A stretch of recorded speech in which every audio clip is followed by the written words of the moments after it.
오늘은 욥기 29강, 욥기 34장 말씀 함께 나누고 기도하도록 하겠습니다.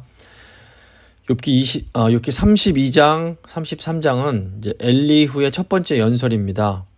엘리후가 이 첫 번째 연설에서 하나님이 말씀하시지 않는 것 같지만 사실은 하나님 말씀하고 계신다라는 것을 말을 합니다. 특별히 엘리후는 이 욥이 겪고 있는 고난 자체가 하나님의 말씀일 수 있다는 것을 알려줍니다. 엘리후의 첫 번째 연설이 끝난 후에도 욥뿐 아니라 소위 욥의 세 친구도 아무런 대꾸를 하지 못합니다. 아마도 이때 이제 욥이 이 엘리후의 말을 주의 깊게 들으면서 자신의 이 마음에 이 엘리후의 말을 간직하고 있었던 것으로 보입니다. 이제 이 엘리후가 세 번 더 연설을 하고 네 번의 총 연설이 끝나고 나면 하나님의 말씀이 시작이 됩니다. 그래서 일종의 이 엘리후의 연설은 하나님께서 말씀하실 수 있도록 하는 준비의 과정이라고 볼 수 있습니다. 욥은 자신의 고난을 통해서 순종을 배우시는 예수님을 예표하는 인물입니다. 우리 예수님은 고난을 통해서 순종을 배우셨지만 죄 없이, 죄를 짓지 않고 순종을 배우십니다. 하지만 욥은 본성적으로 이렇게 예수님처럼 완전한 존재는 아닙니다. 그래서 욥이 하나님 앞에 겸손하게 순종하며 엎드리는 것을 이제 배우는 과정이 필요했습니다. 이제 욥기 34장은 엘리후가 하는 두 번째 연설입니다. 34장에서 엘리후는 본격적으로 이제 하나님의 정의에 대해서 이야기를 합니다. 34장에 나오는 이 하나님의 정의에 대한 엘리후의 논의는 크게 두 부분으로 나눠지는데 앞부분인 1절부터 15절까지는 엘리후가 청중을 향해서 말을 하고 16절부터 이제 마지막 부분까지는 욥을 향해서 직접 얘기를 하게 됩니다. 먼저 이제 청중을 향한 설교를 보겠습니다. 1절 보시면 엘리후가 말하여 이르되 지혜 있는 자들아 내 말을 들으며 지식 있는 자들아 내게 귀를 기울이라. 엘리후가 지혜 있는 자들 그리고 지식 있는 자들을 향해서 말을 합니다. 이건 지금 엘리후가 욥과 세 친구뿐 아니라 다른 사람들도 이제 함께 모여서 엘리후가 하는 말을 듣고 있음을 의미합니다. 3절 보시면 입이 음식물의 맛을 분별함 같이 귀가 말을 분별하나니 우리가 정의를 가려내고 무엇이 선한가 우리끼리 알아보자. 엘리후는 모여든 사람들을 향해서 자신의 말을 들어보고 입이 맛을 구별하는 것처럼 귀로 정의와 선에 대한 진리를 좀 분별해 볼 것을 촉구합니다. 사실 오늘 이 시대 사람들에게 너무 필요한 것이 바로 이 분별의 능력입니다.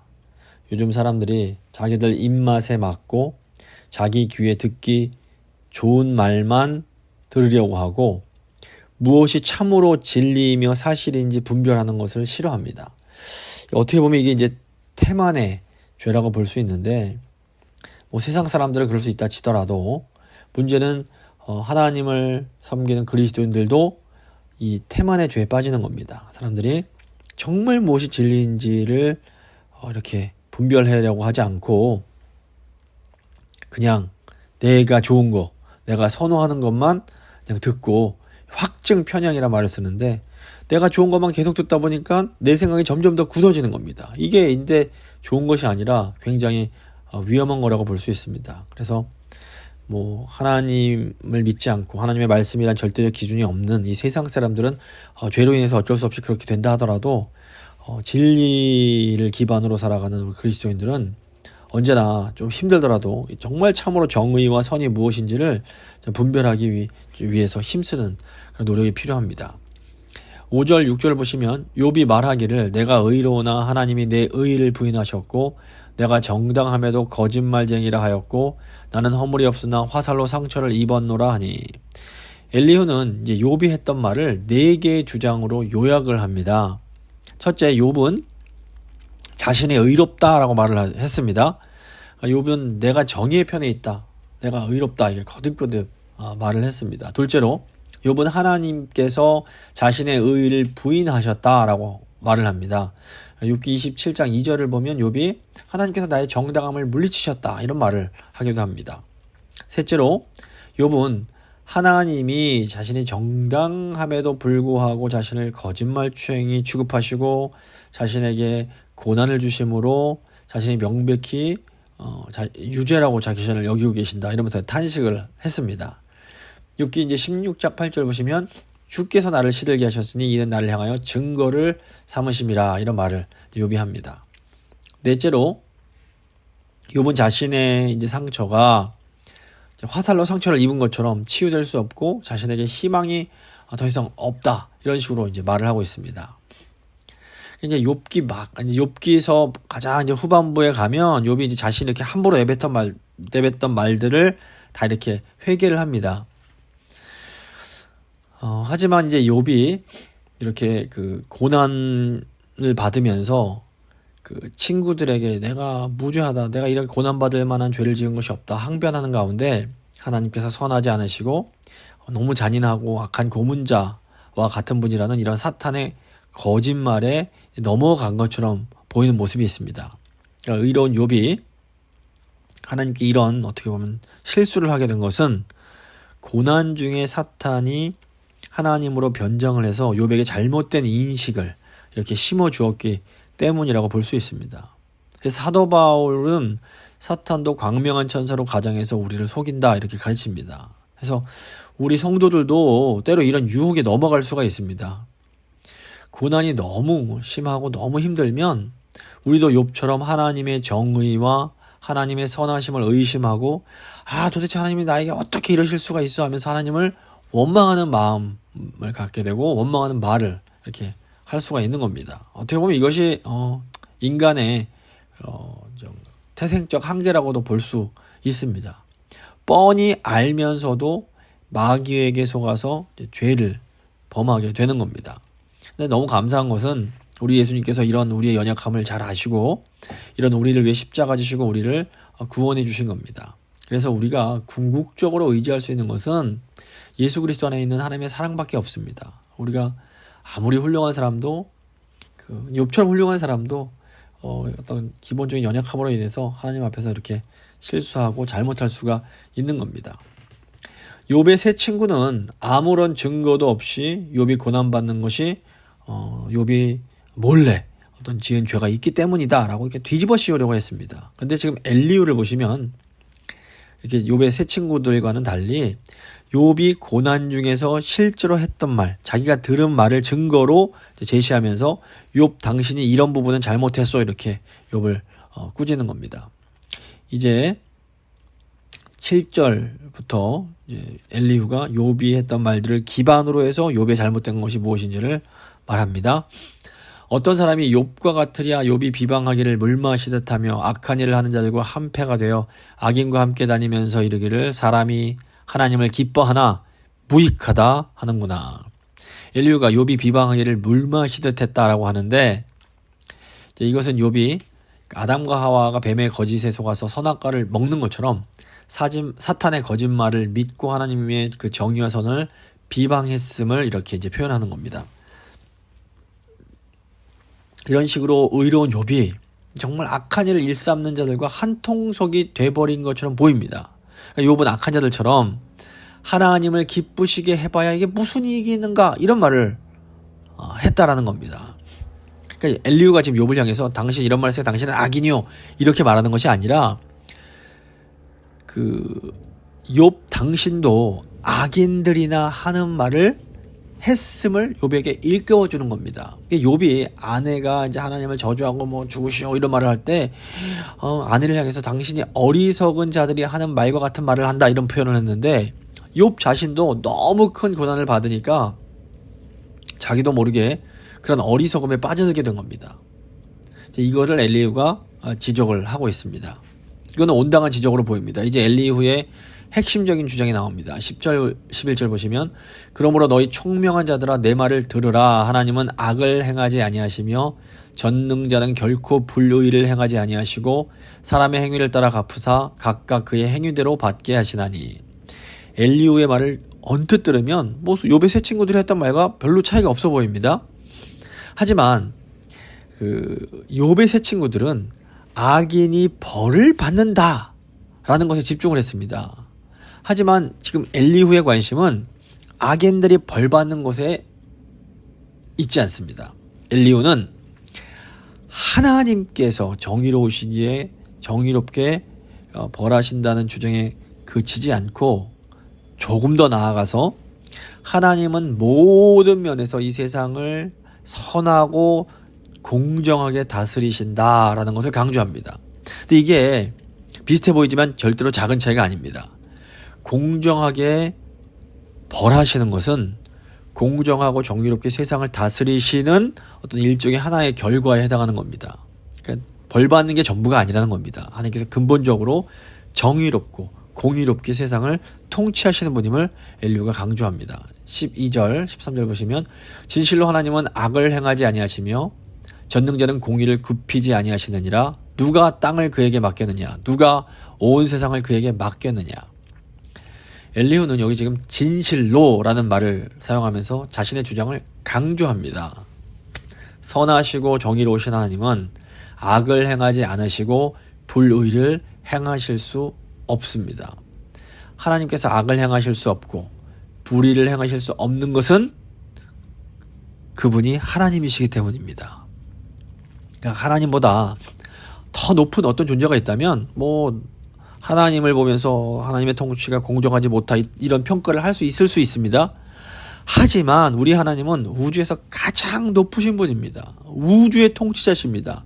그 누구도 하나님을 평가할 수 있는 존재가 없는 겁니다. 그렇기 때문에 만약에 하나님이 정말로 불의하시다면 이 세상에 정의는 존재할 수가 없다라는 겁니다. 인간들이 어떤 정의란 개념을 갖고 있습니다. 근데 이 정의로다는 어떤 개념이 있다는 것 자체가 온 우주에서 가장 높으신 온 우주의 통치자이신 하나님이 정의로우시기에 이런 것이 가능하다라는 겁니다. 14절 15절을 보시면 그가 만일 뜻을 정하시고 그의 영과 목숨을 거두실진데 모든 육체가 다 함께 죽으며 사람은 흙으로 돌아가리라. 엘리후는 우리의 생명과 호흡이 절대적으로 하나님께 달려 있다라고 말을 합니다. 그러니까 우리는 철저하게 하나님께 의존하는 존재지만 반대로 하나님은 아주 조금도 우리에게 의존하지 않으십니다. 그러니까 우리는 하나님이 없으면 죽지만 하나님은 우리가 없으셔도 아무 상관이 없는 겁니다. 그러니까 하나님께 전적으로 의존하는 피조물이 하나님의 통치가 정의롭지 못하다, 하나님께서 선하시지 못하다 이런 말을 하는 것 자체가 하나님께 도전하는 행위이고 굉장히 어리석고 위험한 짓이라고 지금 엘리후가 지적을 하는 겁니다. 이 엘리후의 지적은 너무나 정확한 지적입니다. 하나님의 존재와 하나님의 그 전능하신 능력에는 이미 하나님이 정의로우시고 선하신 분이라는 것이 포함이 되어 있는 겁니다. 따라서 욥이 하나님의 선하심과 어떤 정의로움에 이렇게 도전하는 것은 하나님의 존재 자체에 도전하는 것이 된다라는 것이 엘리후의 주장입니다. 이 주장은 굉장히 정확한 주장일 뿐 아니라 오늘 이 시대에 하나님을 경외할 줄 모르는 이 세대에도 굉장히 큰 도전이 되는 주장이라고 볼 수 있습니다. 이 16절부터 마지막 37절까지는 엘리후가 욥을 향해서 직접 하는 말이 나옵니다. 엘리후는 이 욥을 향해서 최고의 통치자이신 하나님의 정의를 부정하는 것은 하나님의 존재 자체를 부정하는 것이다 라는 것을 이제 좀 풀어서 설명을 합니다. 16절 17절입니다. 만일 네가 총명이 있거든 이것을 들으며 내 말소리에 귀를 기울이라. 정의를 미워하시는 이시라면 어찌 그대를 다스리시겠느냐. 의롭고 전능하신 이를 그대가 정죄하겠느냐. 하나님의 정의로우심과 선하심은 하나님의 그 전능하신 존재와 분리될 수 없다라는 것이 이제 핵심입니다. 엘리후는 전능하시고 의로우신 하나님이 심판하시는 방식을 이제 자세히 하나하나 설명을 합니다. 첫째로 하나님의 심판은 사서롭지 않습니다. 18절 19절입니다. 그는 왕에게라도 무용지물이라 하시며 지도자들에게도 악하다 하시며 고관을 외모로 대하지 아니하시며 가난한 자들 앞에서 부자의 낯을 세워주지 아니하시나니 이는 그들이 다 그의 손으로 지으신 바가 됨이라. 그러니까 하나님 앞에서는 뭐 이 세상에서 가장 강한 통치자든 아니면 가장 어떻게 가난한 사람이고 약한 사람이든 뭐 별다를 게 없다라는 겁니다. 하나님은 가장 강하시기에 다른 뭐 피조물들의 존재들에 의해서 그들의 힘에 의해서 영향을 받으실 이유가 조금도 없습니다. 사람은 권력자 앞에서 어떻게 쪼그라들 수가 있습니다. 권력자들의 압력과 뭐 부유한 자들의 압력에 굴복해서 그들의 말을 들을 수밖에 없는 그런 상황들이 있습니다. 하지만 전능하신 하나님은 결코 그렇지 않다라는 겁니다. 왕들, 지도자들, 고관들, 부자들이 잘못할 때에 하나님은 뭐 조금도 주저없이 이들에게 너네 잘못됐다 유죄 판결을 내리시는 분입니다. 하나님의 주권적 능력 때문에 우리는 하나님의 심판이 결코 사사롭지 않다고 확신할 수가 있는 겁니다. 이것이 얼마나 우리에게 큰 위로와 힘이 되는지 모릅니다. 하나님의 심판은 결코 인간의 영향력에 의해서 좌우되지 않습니다. 둘째로 하나님의 심판은 불확실하지 않습니다. 20절 보시면 그들은 한밤중에 순식간에 죽나니 백성은 떨며 사라지고 세력 있는 자도 사람의 손을 빌리지 않고 제거함을 당하느니라. 지금 엘리후가 그들은 순식간에 죽나니 이렇게 말을 하는데 이것은 하나님의 심판이 예상치 못하게 갑작스럽게 임하게 됨을 의미합니다. 그러니까 하나님의 일하실 때에는 뭐 어느 누구도 이 하나님의 심판을 이렇게 피할 수가 없는 겁니다. 사람들이 한밤중에 잠들어서 안전하다고 느낄 때 하나님의 심판이 임하시면 그 사람은 죽는 겁니다. 하나님의 심판은 뭐 사람의 손을 빌리지 않고 뭐 눈에 보이는 어떤 인간 대리자를 통하지 않고도 이들에게 임할 수가 있습니다. 그래서 사람은 하나님의 이 심판을 두려워해야 마땅합니다. 아무리 뭐 잘난 척하는 사람, 뭐 최고라고 생각하는 사람들도 순식간에 이 심판을 당할 수가 있는 겁니다. 셋째로 하나님의 심판은 무지하지 않습니다. 21절, 22절 보시면 그는 사람의 길을 주목하시며 사람의 모든 걸음을 감찰하시나니 행악자는 숨을 만한 흑암이나 사망의 그늘이 없느니라. 하나님은 모든 것을 알고 계십니다. 완벽한 지식을 가지고 사람들의 모든 길을 주목하시고 모든 걸음을 감찰하고 계신다는 겁니다. 그러니까 어느 누구도 하나님의 그런 시선으로부터 숨을 수 없고 뭐 우주적 흑암이나 사망의 그늘에도 숨을 수가 없습니다. 뭐 다 감추고 이렇게 하면 사람들은 속일 수 있을지 모르지만 하나님은 절대로 속일 수 없다라는 것이 엘리후의 가르침입니다. 23절 보시면 하나님은 사람을 심판하시기에 오래 생각하실 것이 없으시니 세력 있는 자를 조사할 것이 없이 꺾으시고 다른 사람을 세워 그를 대신하게 하시느니라. 하나님께서는 모든 것을 이미 알고 계시기 때문에 뭐 판단하실 때 막 오랫동안 생각하실 필요가 없다는 겁니다. 인간의 경우에는 뭐 예를 들어 경찰 같은 경우에는 어떤 사람의 죄를 증명하려면 여러 가지 증거를 수집하기 위해서 오랜 시간을 들일 수밖에 없습니다. 하지만 하나님은 이미 처음부터 끝까지 모든 것을 알고 계시기 때문에 죄인을 법정에 딱 세우실 때 뭐 오래 조사하시거나 이럴 필요가 전혀 없는 겁니다. 25절 보시면 그러므로 그는 그들의 행위를 아시고 그들을 밤사이에 뒤집어 엎어 흩으시는도다. 그러니까 가장 강력하다고 보이는 최고의 권력자라 해도 하나님은 단번에 이렇게 밤사이에 흩어버리실 수 있는 분입니다. 그래서 하나님은 전능하신 분인데 이 전능하심으로 인해서 하나님의 심판은 완전한 심판입니다. 우리가 이 하나님을 경외하는 것이 너무너무 중요합니다. 넷째로 하나님의 심판은 은밀하지 않습니다. 26절부터 28절 보시면 그들은 악한 자로 여겨 사람의 눈앞에서 치심은 그들이 그를 떠나고 그의 모든 길을 깨달아 알지 못함이라. 그들이 이와 같이 하여 가난한 자의 부르짖음이 그에게 상달하게 하며 빈궁한 사람의 부르짖음이 그에게 들리게 하느니라. 하나님은 심판하실 때 공개적으로 심판을 하십니다. 하나님의 심판에는 어떤 비밀스러운 것이 없습니다. 뭐 자기들끼리 모여서 뭐 심판하고 뭐 이런 게 아니라 하나님은 딱 심판하실 때는 모든 사람이 알 수 있도록 공명정대하게 하십니다. 사람들이 그를 떠나고 그러므로 사회적 분류의 그런 대리자가 되어버릴 때 하나님께서 이제 이런 악한 자들을 벌을 내리실 때 아주 공개적으로 하시기 때문에 온 우주가 하나님의 정의를 볼 수 있게 되는 겁니다. 다섯째, 하나님은 끝끝내 결국에는 심판을 행하십니다. 29절부터 30절 보시면 주께서 침묵하신다고 누가 그를 정죄하며 그가 얼굴을 가리신다면 누가 그를 배울 수 있으랴. 그는 민족에게나 인류에게나 동일하시니 이는 경건하지 못한 자가 권세를 잡아 백성을 옳마매지 못하게 하려 하심이니라. 엘리후의 주장의 절정이 바로 이 부분입니다.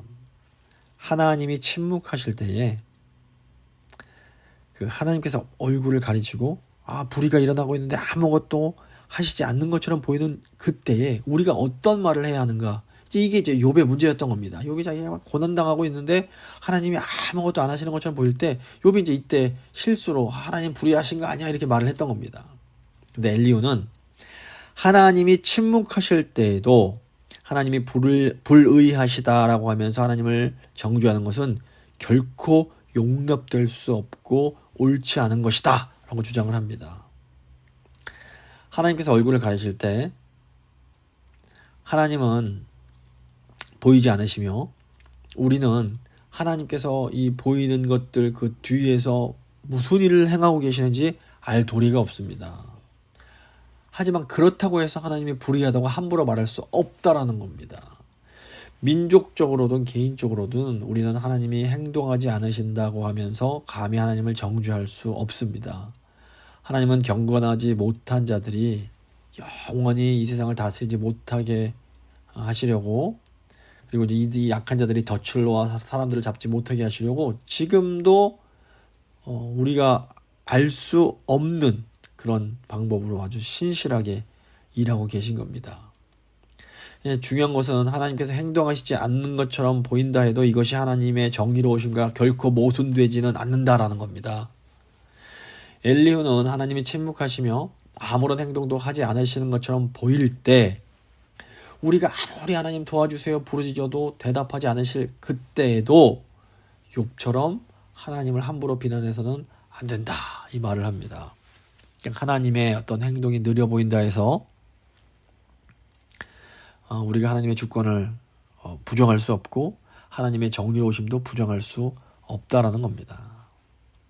하나님의 심판은 주권적이며 공정하고 확실하고 공개적이며 하나님은 우리가 볼 때 지체하는 것처럼 보이실지 몰라도 반드시 기필코 끝끝내 심판하신다라는 겁니다. 그러므로 하나님이 잘못됐다라고 하면서 하나님을 비난하는 것은 옳지 않다. 이거는 위험한 일이다. 이렇게 말을 하고 있습니다. 이런 의미에서 엘리후가 욥 당신이 이렇게 고난 중에 이런 말 한 것 이것은 회개하는 것이다. 회개해야 하셔야 됩니다. 이런 말 하는 것은 옳은 것이라고 볼 수 있습니다. 31절 32절 보시면 그대가 하나님께 아뢰기를 내가 죄를 지었사오니 다시는 범죄하지 아니하겠나이다. 내가 깨닫지 못하는 것을 내게 가르치소서.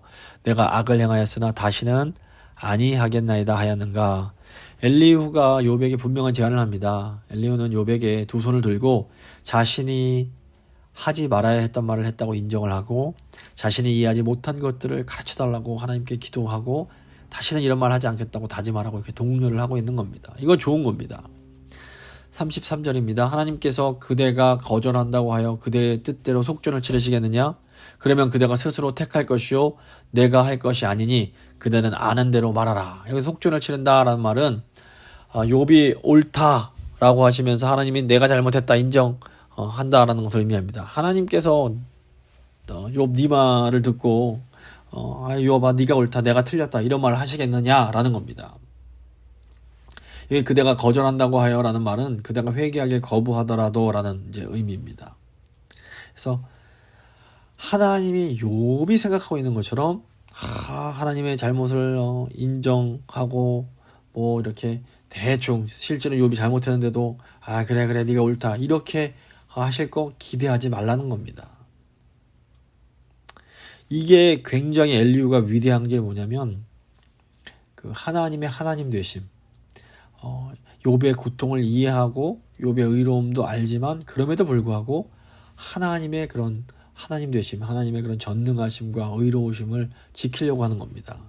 이게 어떻게 보면 정말 보수적인 그 신앙을 가진 사람들의 모범적인 거라고 볼 수 있습니다. 새 친구들은 욥을 그러니까 근거 없이 욥을 비방하고 욥이 뭔가 죄를 지었다 뭐 이런 식으로 이렇게 덮어씌우려고 했는데 엘리후는 그렇지 않습니다. 욥의 고통도 알고 있고 욥에게 동정을 하지만 그럼에도 고난 중에 욥이 잘못하는 것에 대해서는 그거는 욥 당신이 잘못했습니다. 이렇게 말을 하면서 하나님을 바라보게 하는 겁니다. 이제 엘리후가 욥의 양심에 호소를 합니다. 그리고 이제 욥이 나중에 요 엘리후가 말이 끝나고 하나님께서 말씀하신 후에 이제 정말로 엘리후의 말처럼 회개를 하게 되는 겁니다. 34절, 35절 보시면 슬기로운 자와 내 말을 듣는 지혜 있는 사람은 반드시 내게 말하기를 욥이 무식하게 말하니 그의 말이 지혜롭지 못하도다 하리라. 나는 욥이 끝까지 시험 받기를 원하노니 이는 그 대답이 악인 것 같음이라. 엘리후는 지금 이게 문제가 심각하다라고 말을 합니다. 엘리후가 지금 욥이 끝까지 시험 받기 원한다라는 것은 욥이 계속해서 이렇게 고난당하기를 원한다는 것이 아니라 지금 욥을 두고 하는 이런 논쟁이 끝날 때까지 계속되기를 바란다는 겁니다. 지금 욥이 내뱉은 말이 결코 이렇게 그냥 쉽게 넘어갈 수 있는 말은 아니라는 겁니다. 하나님을 불의하시다라고 한 말은 이거는 그냥 넘어갈 수 없다는 겁니다. 그래서 욥이 하나님을 향해서 제가 지금 잘못했습니다. 제 입이 잘못된 겁니다. 이게 인정하기 전까지는 이 논쟁이 끝날 수 없다. 뭐 그런 말입니다. 37절 보시면 그가 그의 죄의 반역을 더하며 우리와 어울려 손뼉을 치며 하나님을 거역하는 말을 많이 하는구나. 근데 욥이 지금 엘리후가 볼 때는 자신의 죄의 반역을 더하고 있는 모습과 같은 겁니다. 손뼉 친다라는 것은 경건치 못한 행위를 상징하는 것으로 보입니다. 욥은 하나님의 정의로우심과 선하심에 대해서 나쁜 말을 했던 겁니다. 엘리후는 하나님의 그 선하신 이름을 더럽히는 이런 행동을 도저히 참을 수가 없었기 때문에 욥에게 계속해서 내가 당신을 이해하지만 이건 잘못된 것이니 당신이 회개하셔야 됩니다. 그리고 회개를 촉구하고 있는 겁니다. 결론을 좀 내려보도록 하겠습니다. 엘리후는 이제 지금 욥에게 와서 자신의 말을 함께 듣고 있는 청중을 향해서 선과 정의를 분별할 것을 촉구합니다. 욥은 고난 중에 자신의 의로움을 주장하면서 여기까지는 뭐 괜찮았는데 하나님이 불의하시다라고 말하는 어떤 죄를 지었습니다. 이 말에 대해 엘리후는 만약에 하나님이 불의하시다면 이 세상에 정의란 존재할 수 없다라고 말을 하면서 하나님의 그 존재와 하나님의 능력에는 이미 하나님이 정의로우신 분이고 선하신 분이라는 것이 다 포함되어 있는 것이다 라는 것을 일깨워줍니다. 하나님께서 행동하지 않으시는 것처럼 보인다 해도 이것이 하나님이 정의롭지 않으신 것을 증명하는 것은 결코 아닙니다. 엘리후는 때로 하나님께서 침묵하시고 아무런 행동도 하지 않으시는 것처럼 보일 때에도 또 우리가 아무리 하나님께 하나님 도와주세요 간구해도 하나님께서 응답하지 않으실 그때에도 욥처럼 하나님을 비방해서는 안 된다는 것을 말하고 있습니다. 그래서 우리가 이해할 수 없다고 해서 하나님이 불의하신 것은 절대로 아니라는 것을 우리가 좀 배울 필요가 있습니다. 그래서 하나님이 아무것도 하지 않으시는 것처럼 보이는 바로 그때에 도리어 우리는 더욱 그 전능하신 하나님, 정의로우시고 선하신 하나님을 더 신뢰하면서 그 하나님을 의지하는 그런 훈련을 해 나아가야 합니다. 이 과정이 어떻게 보면 우리 성도가 가장 성숙할 수 있는 그런 시간이라고 할 수 있습니다. 그래서 침묵하시는 하나님이 결코 의롭지 않으신 하나님과 같은 것은 아니라는 것. 때로는 가장 고통스러운 침묵이 우리가 가장 하나님을 깊이 신뢰하고 우리의 믿음이 자라갈 수 있게 해주는 그런 아주 소중한 기회가 될 수 있다는 것을 저희가 좀 기억할 필요가 있습니다. 이 시간 기도하실 때 하나님 저희가 고난 가운데 때로는 답답하고 하나님이 아무 일도 안 하시는 것 같아서 힘들지만 이럴 때일수록 저희가 더 주님만 의지하고 더 전능하신 하나님을 바라볼 수 있도록 주여 저희 믿음을 붙들어 주시옵소서. 한번 간절한 마음으로 기도하도록 하겠습니다.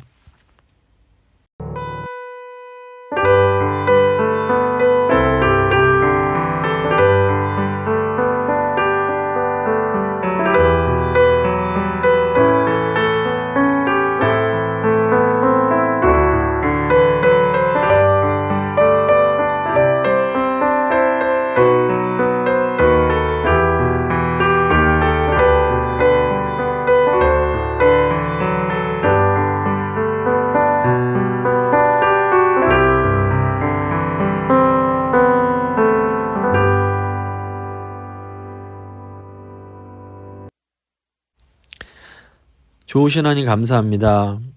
오늘 욥기 말씀 통해서 때로 하나님께서 침묵하시고 아무 일도 하시지 않는 것처럼 보이는 그 순간에도 하나님은 여전히 정의로우시고 선하시고 보이지 않는 가운데 그 전능하심으로 심판을 행하고 계신 하나님이심을 다시 한번 깨닫습니다.